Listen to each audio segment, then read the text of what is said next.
शिवलीलामृत कथा, कलावती और धर्मराजा। वह राजा इतना पराक्रमी था कि उसे देखकर समुद्र भी भयभीत हो जाए, और उसका सत्य वचन ध्रुव तारे की तरह अचल रहता था। ऐसे धर्मनिष्ठ राजा की एक अत्यंत रूपवती पत्नी थी, काशीराज की पुत्री कलावती। उनके सौंदर्य का वर्णन स्वयं सरस्वती भी पूरी तरह नहीं कर सकती थी।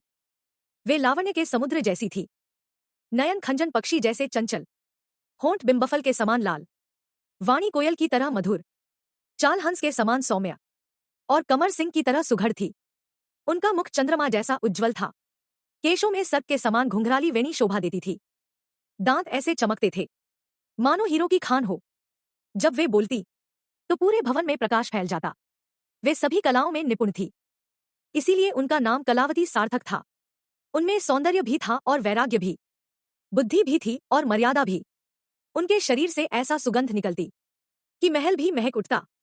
राजा जब उनके मुखकमल को देखते तो आंखों के भ्रमर उसे निहारते ही रह जाते, देखकर भी तृप्ति नहीं होती। राजा ने नए नए आभूषण, वस्त्र और श्रृंगार की सामग्री मंगवाई, कामदेव ने जैसे राजा के मन को आकृष्ट कर लिया हो।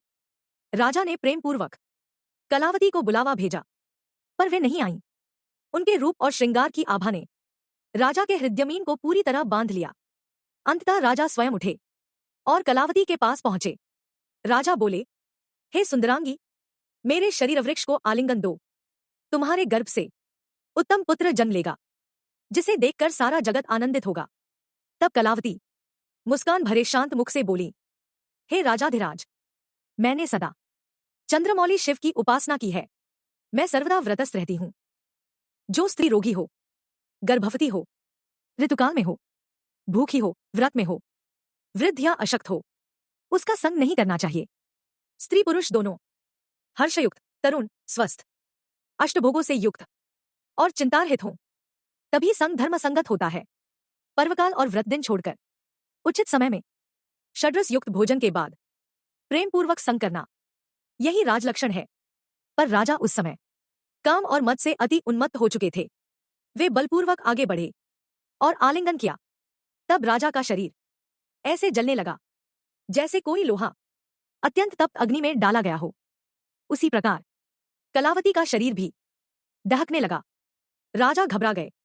वे पीछे हटे और बोले, हे श्रृंगार सदन की शोभा, मेरे हृदय का आनंद बढ़ाने वाली, सारे संदेह छोड़कर सच सच बताओ, यह सब क्यों हो रहा है।